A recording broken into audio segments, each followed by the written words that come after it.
Herkese merhaba, kanalıma hoş geldiniz. Bu videomda sizlerle benim çok sevdiğim, kiminin badem dediği, kiminin ananas dediği, daha önce bluzunu da ördüğüm bu güzel desenden, dokudan bir etek yapacağız. Öncelikle kanalıma abone değilseniz lütfen abone olun. Beğeni ve yorumlarınız benim için çok kıymetli. Şimdi görseldeki eteği ben Alize Diva ayarında bir iple ördüm. Siz bunu farklı iplerle örebilirsiniz. Zaten her projemde anlattığım gibi mantığını anladıktan sonra bunu çeşitli iplere uyarlamanız mümkün. Ben şimdi size Alize Cotton Gold'la anlatacağım. Daha görülür, daha anlaşılır olsun. Çünkü bu görseldeki ince bir ip. Alize Cotton Gold'u ben 3.25 ile örüyorum. Elinizin ayarını en iyi siz kendiniz bilirsiniz. 3'te olabilir, 3.5'da olabilir. Ben bazen biraz daha geniş olsun istediğimde projelerimi 3.5'la da örüyorum genellikle hırka motiflerini. Ama dediğim gibi kullandığınız ipe göre siz kendiniz elinize göre tığınızı ayarlayacaksınız. Şimdi eteğin bedenini anlatacağım. Burada eteğin genişliği, yani şu basen, kloş olması, dar olması tamamıyla buradaki bademlerin, ananasların anlatacağım üzere şuradaki sayılarına bağlı. Ben daha önce başka bir etek daha başlamıştım. Bunu kloş düşünmüştüm. Fakat o kadar büyüdü ki yaparken, yani bademleri anlattığımda çok daha oturacak kafanızda. Şuradaki bademleri 10'la başlamıştım. Şimdi sizlerle yapacağımız projede 7 ile yaptım. Eğer kloş olmasını istiyorsanız burada yapacağımız bademleri 10, 11, 12 yapabilirsiniz ya da 9. Ama ben 7 ile yaptığımda tam vücuduma oturan, hatta bu örgü olduğu için kendini daha sonra bırakan da bir model olacak. Siz burayı 7'li benim gibi ya da 6'lı 5'li yapabilirsiniz. Çok keyifli. Uzun zamandır bir etek örmek istiyordum. Yine döndüm dolaştım kendi badem modelime, ananas modelime geldim. Çok seviyorum. Gerçekten duruşu, zerafeti harika. Bugün de sizlerle bu projemizde örmeye çalışacağız. Dilim döndüğünce sizlere anlatacağım. Bakın bununla diğerinin farkı. Şimdi bunda şu bademlerin, ananasların burasını 7 yaptım. Diğerine bakalım. Şöyle yan yana tutarsam farkı çok daha iyi anlayacaksınız. Bakın bu 10, bu 7. Tabi biraz ters oldu. Şöyle çevireyim. Şu şekilde görürseniz sanki daha anlaşılır olur. Evet, bakın. Biri kocaman, biri daha ufak oldu. Bu da tamamıyla sizin zevkinize, keyfinize kalmış. Onu da siz ayarlayacaksınız. İp olarak benim kullandığım ipten, yani Alize Diva'dan bu modele 3 tane gitti. Tabii ki ince bir ip olduğu için ben 2.75 kullandım tığını. Siz de öreceğiniz şey Alize Cotton Gold'a göre 38-40-42 beden arasında, bence Alize Cotton Gold'da 3 ile 4 arasında gider. Diva'da da yine 3 ile 4 arasında gider diye düşünüyorum 100 gramlık iplerden. Evet, yaptığım projede sürçülisan edersem affola. Eğer ki yorumlarınız, sorularınız varsa da yorumlara yazabilirsiniz. Mutlaka geri dönüp cevap vereceğim. O zaman ufaktan hadi başlayalım.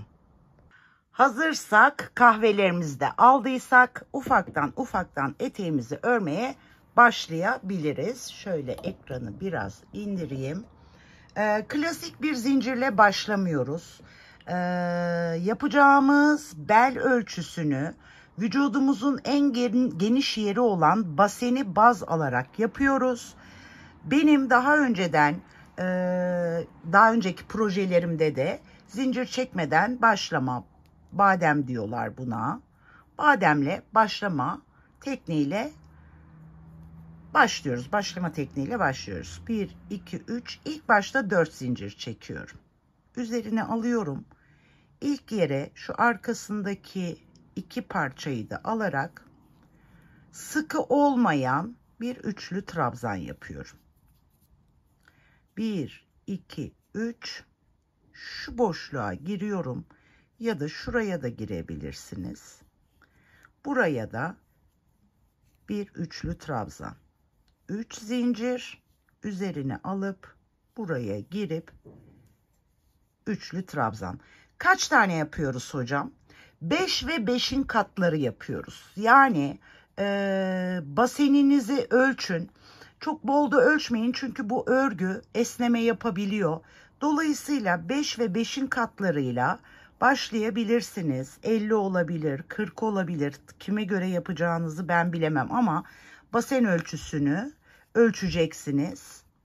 Şimdi biraz bundan yapalım. Ondan sonra uzadığında basen ölçünüze göre şöyle etraflıca ölçün. 5 ve 5'in katları olmasına dikkat edin. Ben şimdi zaten büyük bir parçada örmeyeceğim size. Modeli kurmayı göstereceğim. Bu hiç eksilme, arttırma yapılmadan yapılan bir model. Dolayısıyla 5 ve 5'in katlarına ben de ulaştıktan sonra size modeli kurmayı göstereceğim. Yani basen ölçünüzü ölçün. 5 ve 5'in katları şundan, şu bademlerden yapın. Birleştirme kısmında buluşalım. Ben küçük bir parçada göstereceğim için 20 tane yaptım. Şimdi bunun birleşmesi şu sizin baseninizin çapı olacak yani. Belinizin değil baseninizin çapı olacak. Zaten beline lastik yapacağımız için herhangi bir bolluk, darlık olmayacak. Şimdi ben 20 tane ile başladım. Şimdi burada şöyle elimizle düzelterek dönmesin, aman böyle ters yapmayın. Şöyle elimizle düzelterek başını buluyoruz. Şöyle yapayım. Tam denk geldi. Şu en baştakine ya da içine girip kaydırma tekniğiyle birleştiriyoruz. Bir tane kilitliyoruz. 1, 2, 3 zincirli yukarıya çıkıyorum. Bu boşluğun içine bir üçlü trabzan yapıyorum. Eğer ince iple yapıyorsanız dörtlü trabzan yapabilirsiniz. Ben görseldeki eteğimi dörtlü trabzan yaptım. Ama bu kalın bir ip olduğu için üçlü trabzan yapıyorum. Tabii ki Alize Cotton Gold benim yaptığım Diva'ya göre kalın. Şimdi ilkiyle beraber 2 tane trabzan oldu. Araya 2 zincir çekiyorum. Yine aynı boşluğun içine bir grup daha yapıyorum. İlk grubumu yaptım. Araya 2 zincir çekiyorum. Şimdi zincirler de kişinin elinin sıkılığı ve bolluğuyla alakalıdır. Benim elim orta genişlikte, orta sıkılıkta. Büzüşmemesi adına kendi zincir sayınızı lütfen belirleyin. 3 zincir de yapabilirsiniz mesela siz. Ben 2 yaptım. Üzerine aldım. Bir tane atladım. Yanındakine geldim. Yine 2 tane üçlü trabzan yaptım. Araya 2 zincir çektim. Aynı boşluğun içine 2 tane daha üçlü trabzan yaptım.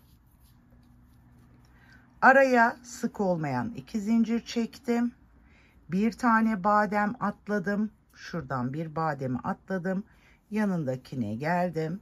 Buraya yine 2 tane üçlü trabzan yaptım.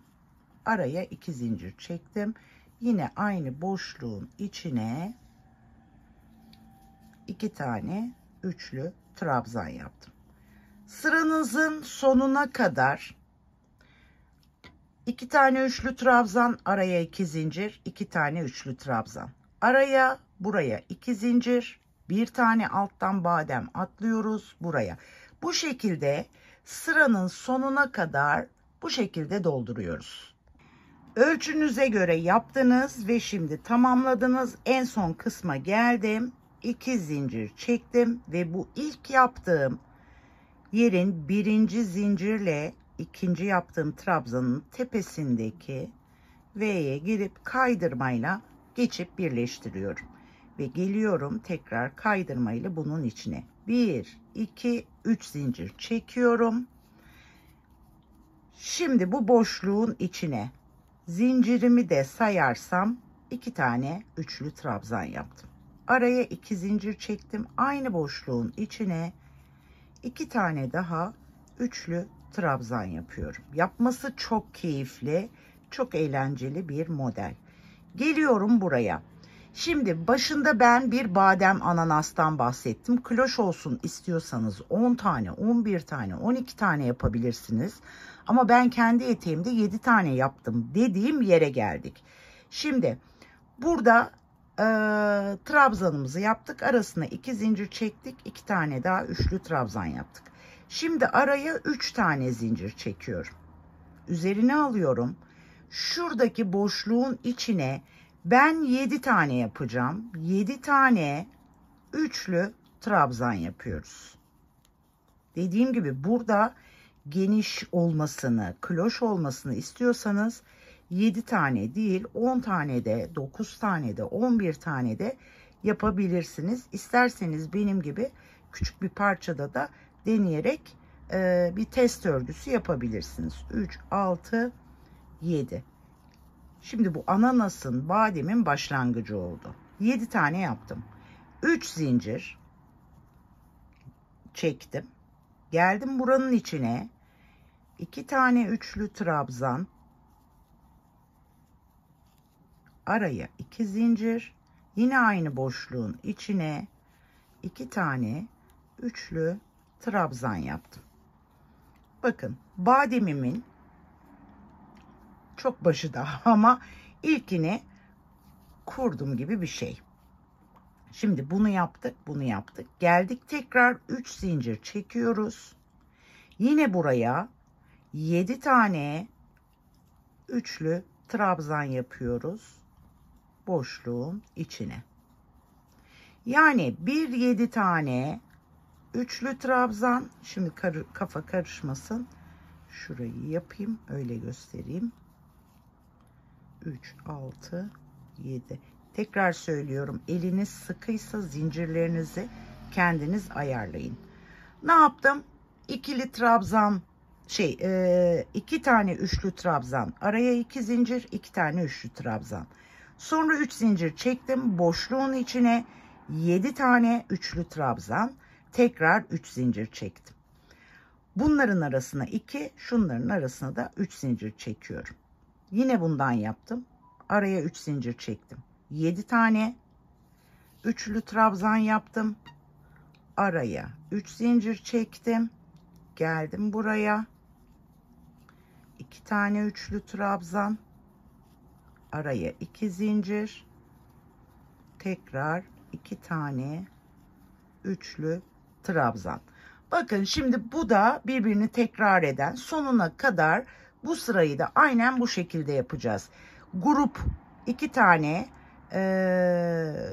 üçlü trabzan, araya 2 zincir, 2 tane üçlü trabzan, araya 3 zincir, 7 tane üçlü trabzan, araya 3 zincir.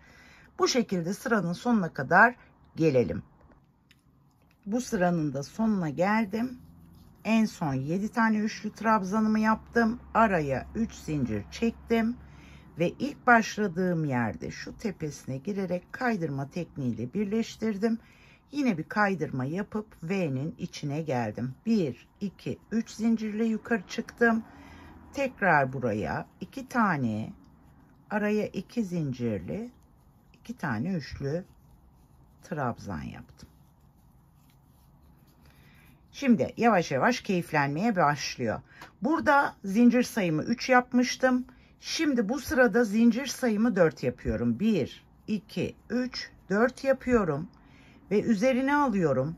Bakın birinci ile ikincinin arasındaki yere girip bir üçlü trabzan yapıyorum. Araya bir zincir çekiyorum. Bir sonraki yere giriyorum. Buraya da bir üçlü trabzan yapıyorum. Bu şekilde hiç atlamadan aralara bir zincir çekerek bademlerin ya da ananasların içini bu şekilde dolduruyoruz.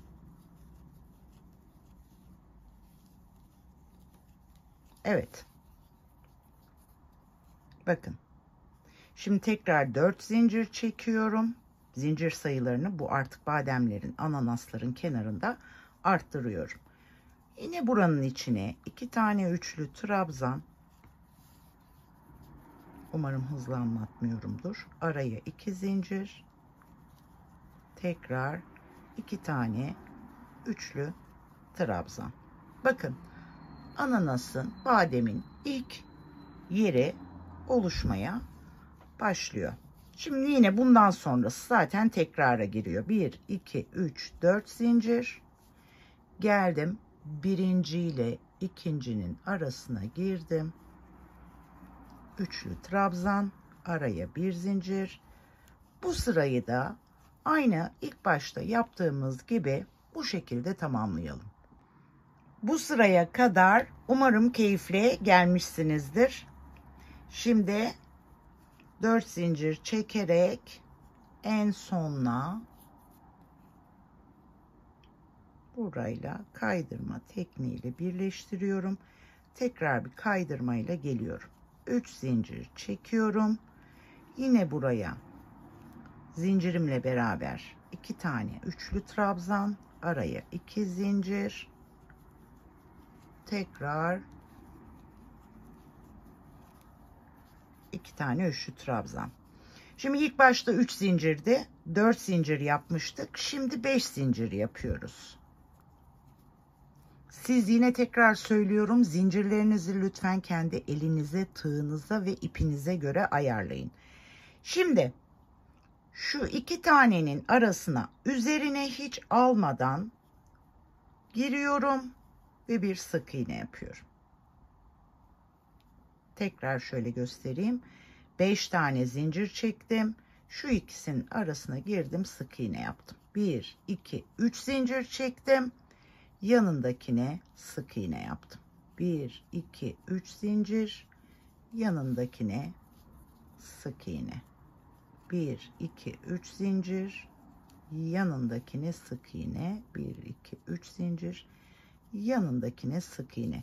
Şimdi zaten biz bu şekilde yaparak 7 ile başlamıştık. 6'ya düştü. 5'e düşüyor. 4, 3, 2, 1 diye bademimizin ya da ananasımızın ucu sivrilecek. Yani şöyle o şekli alacak. Evet, burada 5 zincir çekmiştik şurada. Şimdi yine 1, 2, 3, 4, 5 zincir çekiyoruz. Ve geliyoruz. Bunun içine yine aynısından 2 tane üçlü trabzan, araya 2 zincir, 2 tane üçlü trabzan yapıyoruz.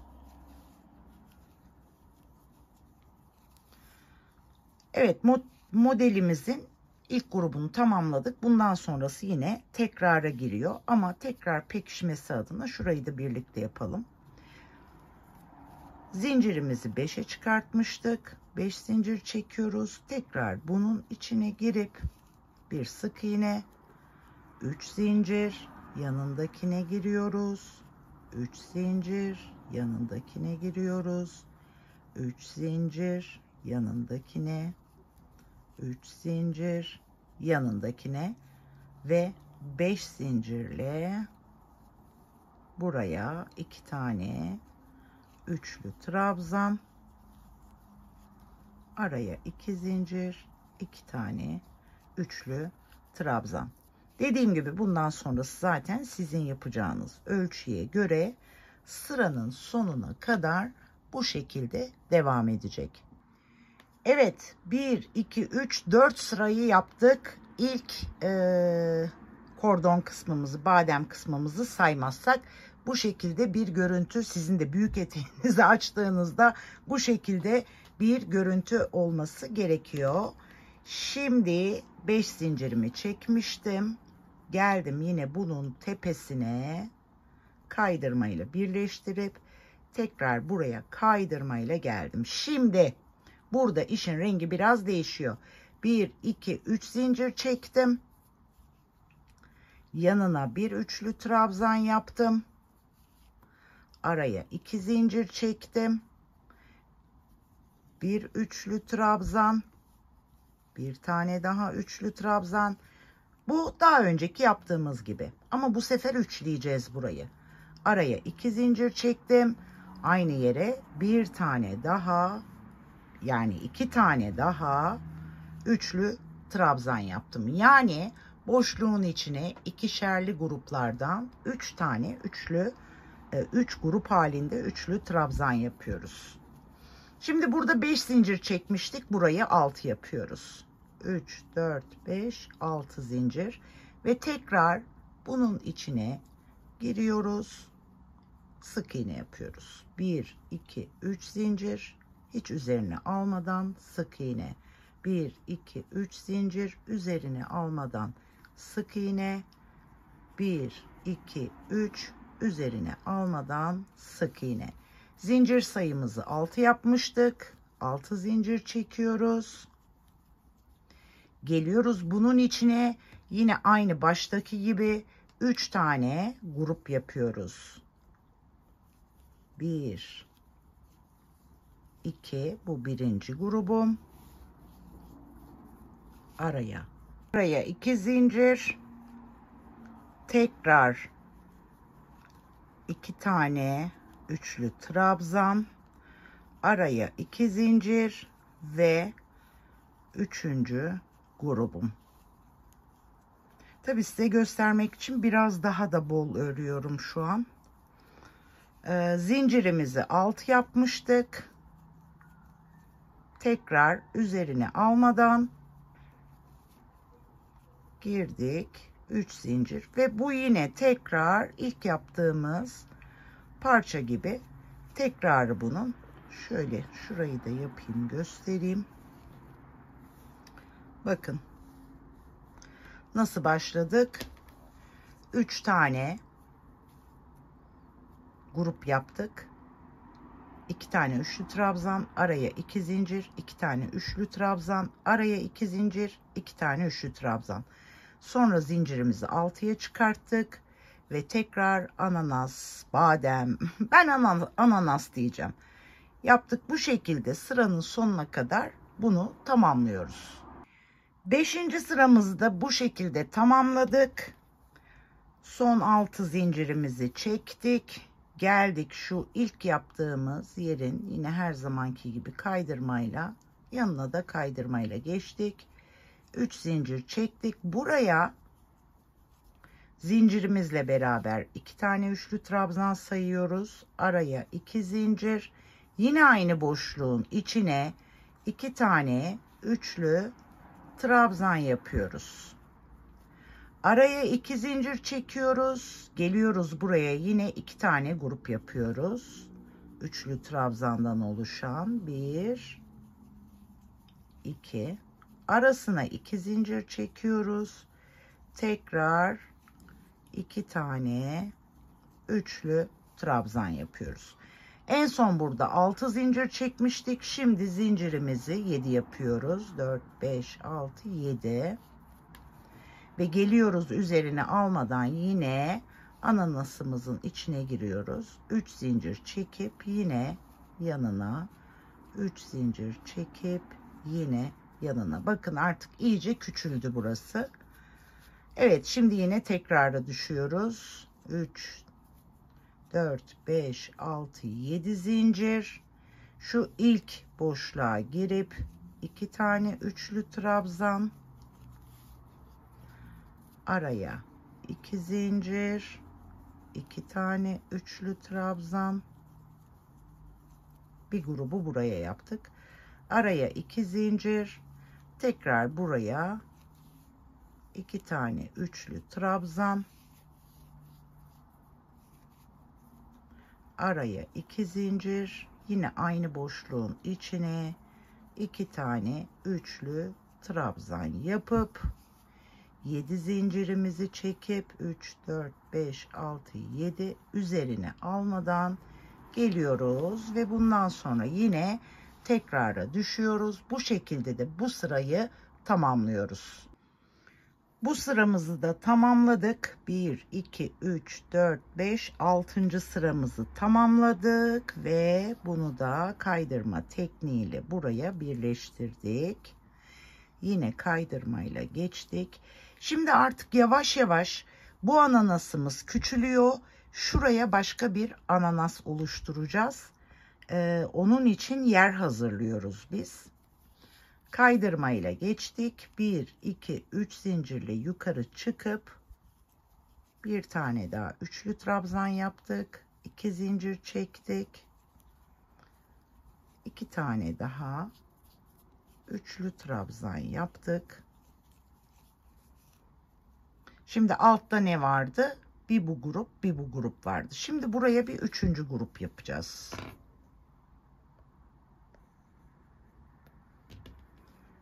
Bir anda telefonun şarjı azalmış. Araya 2 zincir çektim. Buraya 2 tane üçlü trabzan. Araya 2 zincir. Yine aynı boşluğun içine 2 tane üçlü trabzan. Bakın bir grup yaptık.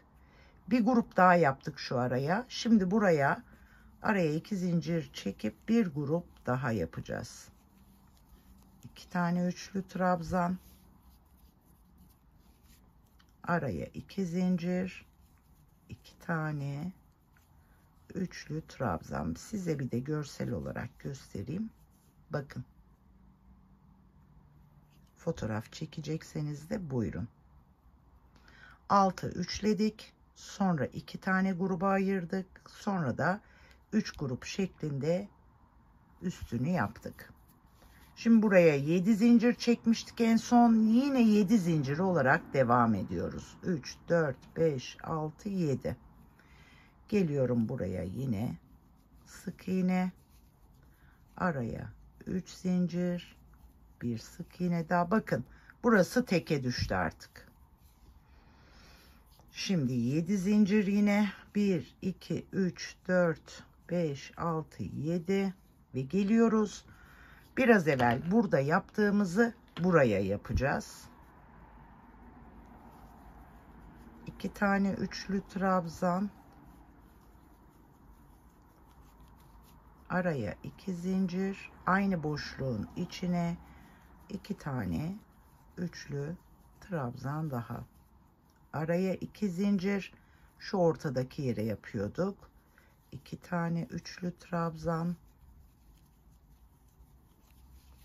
Araya 2 zincir. Yine aynı boşluğun içine 2 tane üçlü trabzan ve şuraya da bir grup daha. Araya 2 zincir.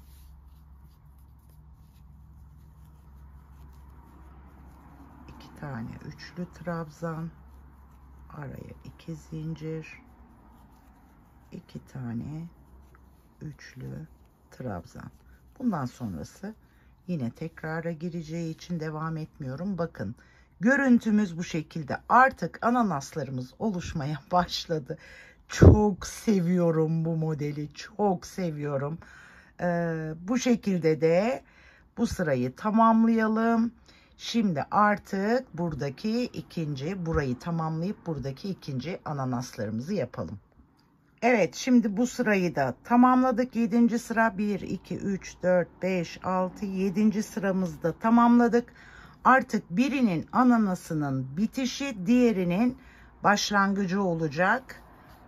Burada 7 zincirimizi çekip kaydırmayla birleştirdik. Yine kaydırmayla geldik. 1 2 3 zincir. Buraya bir tane daha üçlü trabzan yaptık. İlkiyle beraber 2 sayıldı. Araya 2 zincir. Tekrar aynı boşluğun içine 2 tane üçlü trabzan yaptık. Şimdi burada şuraya ananasımızı yapmaya başlayacağız. Burada zincirimizi 3'e çıkarttık, aradaki zincirimizi.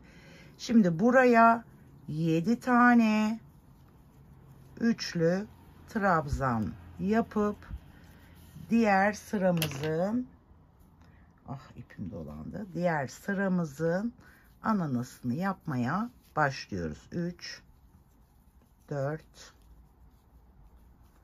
5 6 7.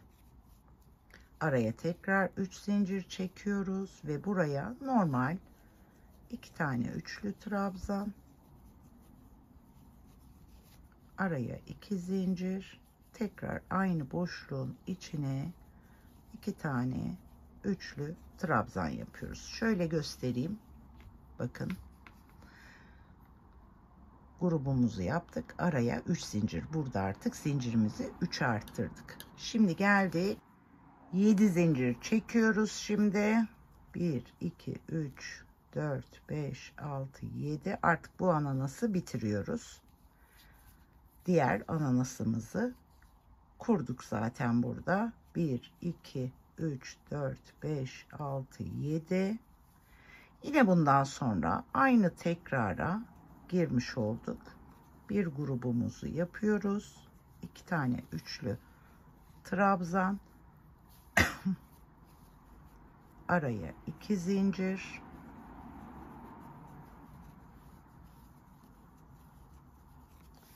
Zincir sayımızı şimdi burada arttırıyoruz. 1, 2, 3 yapıyoruz. Ve buraya 7 tane üçlü trabzan yapıyoruz. Evet. Tekrara düştüğü için bundan sonrasını devam etmeyeyim. Bakın artık bu ananasımızı burada bitirdik. Bitirdiğimiz yerde yeni ananasımızın ilk zincirlerini trabzanlarını yapmış olduk. Bu sırayı da bu şekilde tamamlıyoruz. 3, 6, 7, 8. sırada tamamlıyoruz. Diğer sırada şimdi artık hem şurayı göstereceğim hem de buradaki gelişmeyi göstereceğim. Evet, 8. sıranın sonunda artık görüntümüz böyle oldu. Bir badem bitti, ananas bitti. Diğer ananasın başlangıcı yapıldı. Şimdi tekrar kaydırmayla geldim buraya. Yine kaydırmayla geçtim içine. 1, 2, 3 zincir. Bir üçlü trabzan. Aynı şekilde 1, 2 zincir araya, yine aynı boşluğun içine ikinci grubumu yaptım. Şimdi burada zinciri arttırmaya başlamıştık. Bu da püf noktalarından biri. Burada zinciri arttırarak gidiyoruz. 4 zincir yapıyoruz ve yine geliyoruz. Burada şöyle göstereyim. Birinci ile ikincinin tepesindeki yere bir üçlü trabzan, araya bir zincir. Önceki ananası nasıl oluşturduysak aralara bir zincir çekerek burada yine artık bu ananasın küçülme işlemlerine başlamış oluyoruz. Şimdi şurada püf var. Oraya geleceğim. Zaten artık ikinci ananası da yaptıktan sonra çözmüş olacaksınız. 4 zincir çekiyorum araya. Geliyorum. Buraya 2 tane üçlü trabzan. Araya 2 zincir. Yine 2 tane üçlü trabzan. Bakalım. Şimdi bu grubumuzu yaptık. Bakın burada ananasım benim bu şekilde. Burada yapacağımız işlem şu. Şimdi burada bitirdik ya burayı. Şuraya hiç zincir çekmeden üzerine alıp direkt buradaki grubumun içine giriyorum. 2 tane üçlü trabzan. araya 2 zincir, tekrar 2 tane üçlü trabzan yapıyorum. Şimdi burada ne yapmıştık? Zincir sayımızı arttırıyorduk. 4 zincir çekiyoruz ve tekrar şu ikisinin arasından girerek yine aralara bir zincir çekerek ananaslarımızı oluşturuyoruz. Evet, bundan sonrası tekrara giriyor. Şöyle gösterirsem eğer, bakın buraya böyle başladık. Bir grubumuzu yaptık. Zincir sayımızı 4 yaptık. Ananasımızın başlangıcını yaptık. Araya 4 zincir. Sonra geldik buraya. Bu grubumuzu yaptık. Ve hemen yanına zincir çekmeden hiç araya şu ananasın tepesinden bu birleşimi yaptık. Ve normal yine bu grubumuz gibi devam ediyoruz. Bakın şöyle de düşünürseniz eteğinizi belinize göre tuttuğunuzda artık yavaş yavaş şekillenmeye başlıyor. Bu mantıkla zaten ilerlediğinizde şu ilk başta yaptığımız aynılarını yukarıda devam etmiş olacaksınız. Yapılışı basit. Bu şekilde devam edelim. Eteğimizin boyunu istediğimiz uzunluğa varana kadar ara ara el ütüsü yaparak istediğimiz uzunluğa kadar ilerletelim. Bu şekilde bademlerimizi, ananaslarımızı yapalım. Birinin bittiği yerde diğeri başlayacak. O şekilde kurduğumuz modeli devam ettiriyoruz. Hadi bakalım böyle ilerleyelim. En son etek ucu bitiş ve bel lastiğinin yapılış kısmını da birlikte yapalım.